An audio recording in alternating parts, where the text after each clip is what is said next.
When you work with probability problems, it's often useful to find shortcuts for counting. And one of the ways to do that is with something called permutations. Okay, so we're going to talk about how to count permutations. And you probably are thinking, what's a permutation? And I will define what that is for you, but first I'm going to show you what those are. All right, and we're going to try to understand what permutations are by looking at these two examples. Okay, Alexa, Barry, Colleen, and David are standing in a straight line. How many different ways are there to arrange the four of them in that straight line?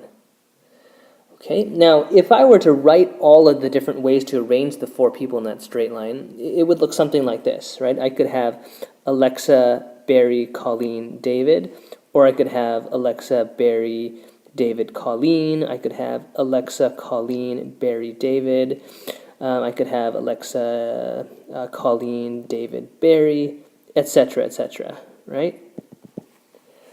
So I don't really want to write all those out. So let's use the fundamental counting principle, right? What we learned last time. Right? We could kind of think about this with a tree diagram, right? So for the first spot in our line, it could either be Alexa, Barry, Colleen, or David.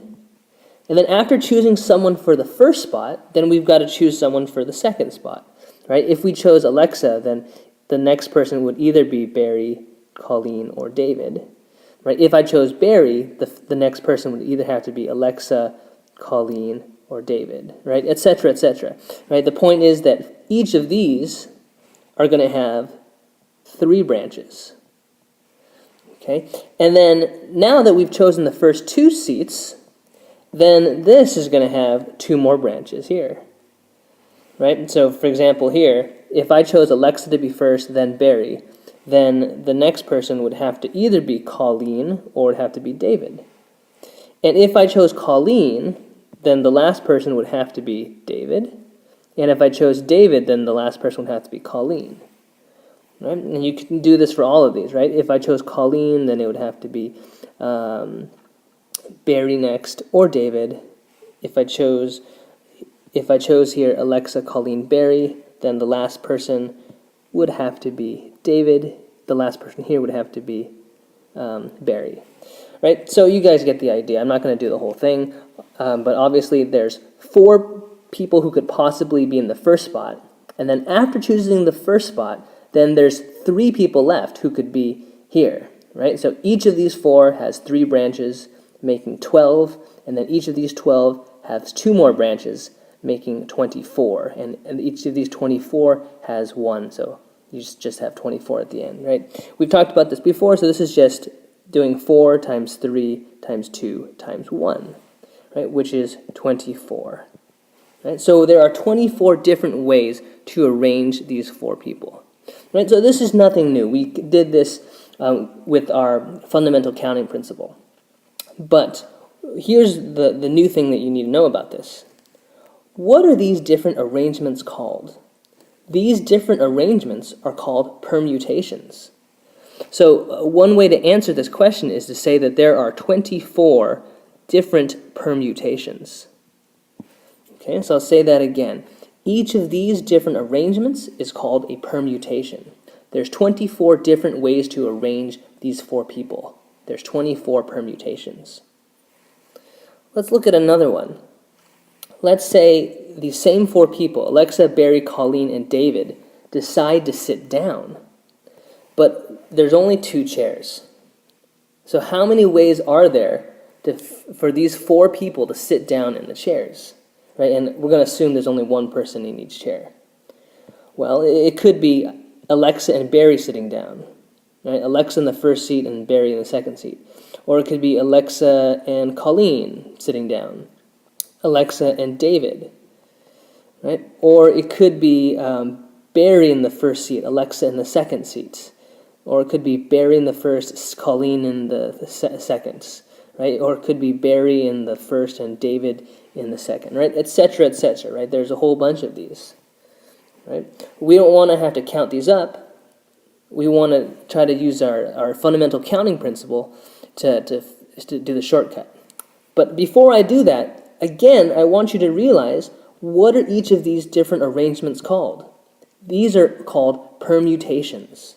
So we're trying to figure out how many permutations there are for putting 4 people into 2 chairs. All right, so let's go ahead and do our fundamental counting principle, right? Our tree, right? So for the first chair, it could either be Alexa, Barry, Colleen, or David. And then for the second person, right? If I chose Alexa, it would either be Barry, Colleen, or David, right? So, and then if I chose Barry, it would either have to be Alexa, Colleen, or David next. Right? The idea here is that there's 4 people that could possibly take the first seat. But then after you take the first seat, then there's only 3 people that could take the second seat after that. Right? Each one of these branches has 3 branches at the end. So how many ways are there to fit 4 people into 2 chairs? There are 4 times 3, 12 different ways. There would be 12 different permutations.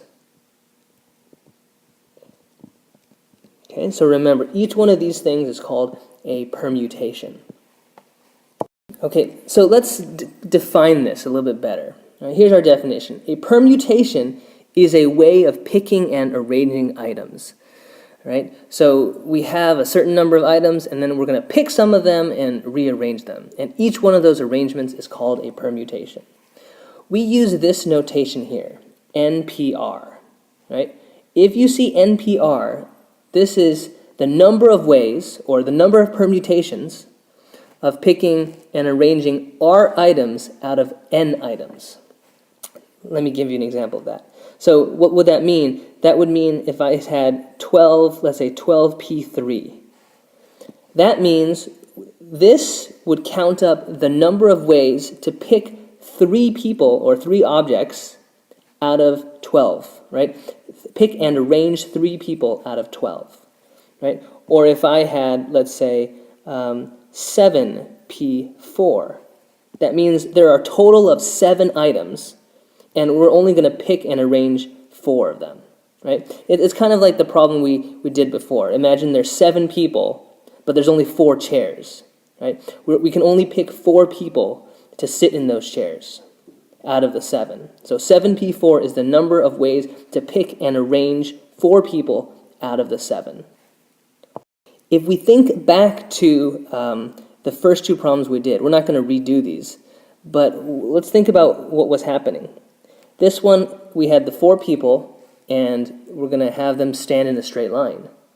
So what we did, the answer to that one was 24, I believe. What we did, another way to say that is 24 is the same thing as,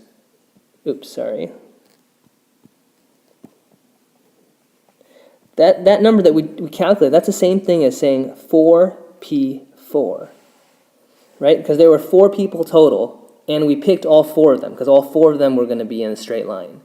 Right? So 4P4 is the number of permutations, that was 24. For the second one, there were 4 total people, but only 2 of them got to sit down. So this was 4P2, right? We had 4 people total, and we chose 2 of them to sit down. So how many ways are there to pick 2 people out of 4 and arrange them? And this one, our answer was 12, I think. There was 12 permutations on this one, and there were 24 permutations here. Okay, let's look at another one here.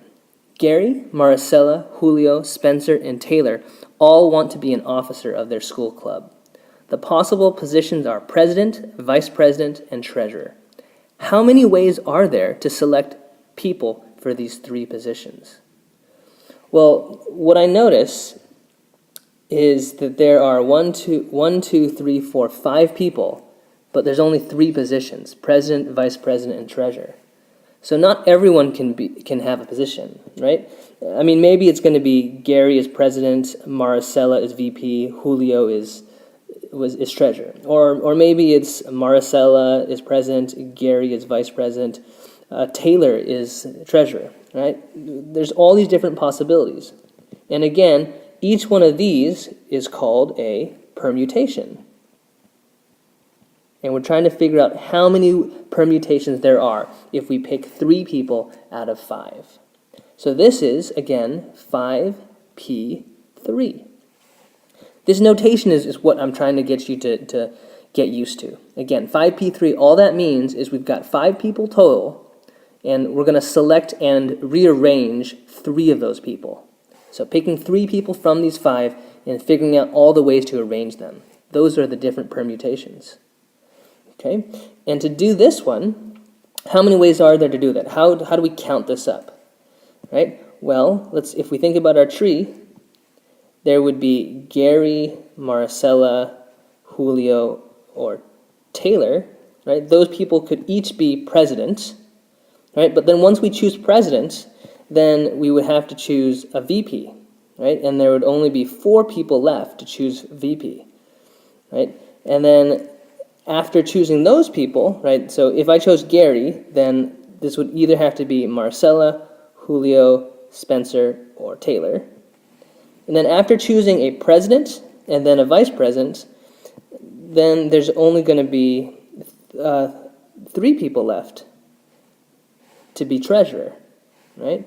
So there would be 4 branches times 3 branches times, no, I'm sorry.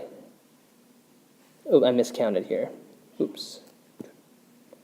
There would be only 2 here. Oops, sorry about that. Okay.